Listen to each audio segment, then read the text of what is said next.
Every recitation of the Quran begins with an invocation to the compassion and mercy of God, and the Quran is really nothing but a cry for compassion.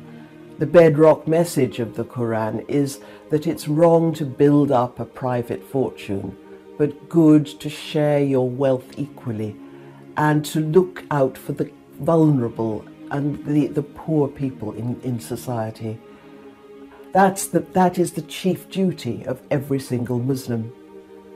And the Prophet once said, peace be upon him, "Not one of you can be a believer unless he desires for his neighbor what he desires for himself."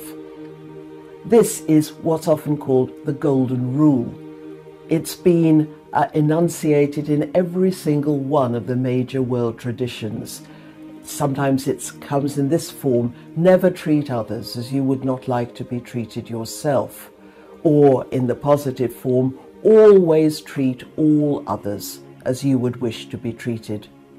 And all the faiths have said that this is the test of true spirituality. And it is this that brings us into the presence of what we call God. So compassion is key to the religious life. And the religions all insist that we cannot confine our compassion to our own group, to our own congenial group of people. We must have yan ai, said one of the Chinese sages, concern for everybody. O people, says the Quran, we have formed you into tribes and nations so that you may get to know one another, not so that we may exploit or terrorize or colonize or convert even, but so that we may get to know one another. And this is the key task of our time, to build by means of compassion and respect a global community where all peoples, whoever they are treated with absolute equity and respect. And it seems to me that unless now we implement the Golden Rule globally, we are not going to have a viable world. This is the task of our generation, and we all have a duty to look into our traditions, to find that compassionate core and make it speak to the world. We all have to become avatars of compassion, as the Prophet was, peace be upon him. We have to be messengers of compassion in our time. And we have to do this globally, even to people with whom we feel enmity, who dislike us, or who are at war with us. Somehow we have to learn, as the Prophet did, peace be upon him, to speak to people who are hostile to us in a way that is non-threatening, non-aggressive, but who try to see where their pain is coming from.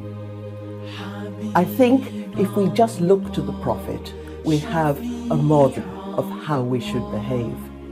Always in Mecca, when his people were being persecuted and abused, he would keep his calm. He wouldn't allow himself to respond aggressively, even when he was physically abused and threatened in any way.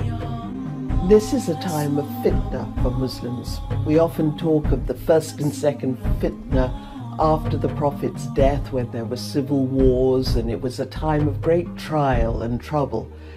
And this is similarly a time of trial and trouble. But Muslims in the past have always used these periods of difficulty as a spiritual opportunity. They've racked their brains and thought creatively how to bring the compassionate and the deep spiritual lessons of the Quran to a violent and troubled world. And that's our duty in this world, to make the compassionate voice of Islam speak loud and clear and make it a dynamic force in our time. If we all, every single one of us, did that, we could drown the voices of extremism and do our best to work for a peaceful, just and sustainable world.